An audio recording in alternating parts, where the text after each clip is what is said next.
તો ભાજપ દ્વારા ઉમેદવાર પસંદગીના નવા ધોરણો નક્કી કરવામાં આવ્યા છે। ચૂંટણી સમિતિની બેઠકમાં કેટલાક અગત્યના મહત્વના નિર્ણયો લેવામાં આવ્યા છે। 60 વર્ષથી વધુ ઉંમરનાને ટિકિટ નહીં મળે।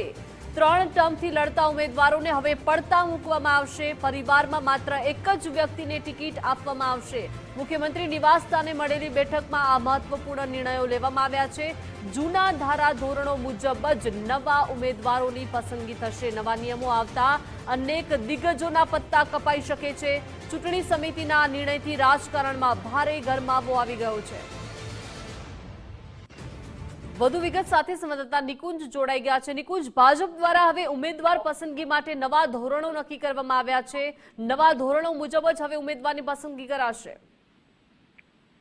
ગઈકાલે મુખ્યમંત્રી નિવાસ સ્થાને પ્રદેશ ભાજપની પાર્લામેન્ટરી બોર્ડ, જેને ચૂંટણી સમિતિ તરીકે ઓળખવામાં આવે છે, તેની મહત્વની બેઠક મળી હતી અને આ બેઠકની અંદર પ્રદેશ ભાજપ દ્વારા સ્થાનિક સ્વરાજની ચૂંટણી માટે ઉમેદવાર પસંદગી ના જે માપદંડો છે તે નક્કી કરવામાં આવ્યા છે।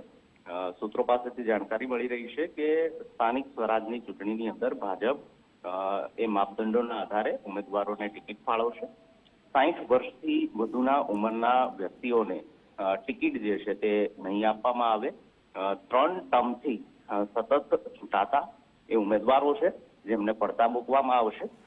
પરિવારમાંથી કોઈ એકને જ ટિકિટ અપાશે, તે પ્રકારની પણ સૂત્રો પાસેથી જાણકારી મળી રહી છે। તો પાછલા સમય દરમિયાન, એટલે કે સ્થાનિક સ્વરાજની ચૂંટણી જ્યારે પાછલા દિવસોની અંદર હતી ત્યારે જે માપદંડો નક્કી કરાયા હતા તે માપદંડોનું આ વખતે પણ પાલન કરવામાં આવશે અને 60 વર્ષથી વધુ, 3 ટર્મથી વધુ નહીં, અને જે પરિવાર છે તેમાંથી કોઈ 2 વ્યક્તિને ટિકિટ ન આપવામાં આવે તે માપદંડોનું ધ્યાન રાખવામાં આવશે। જી નિકુંજ, આભાર વિગત સાથે જોડાયા બદલ।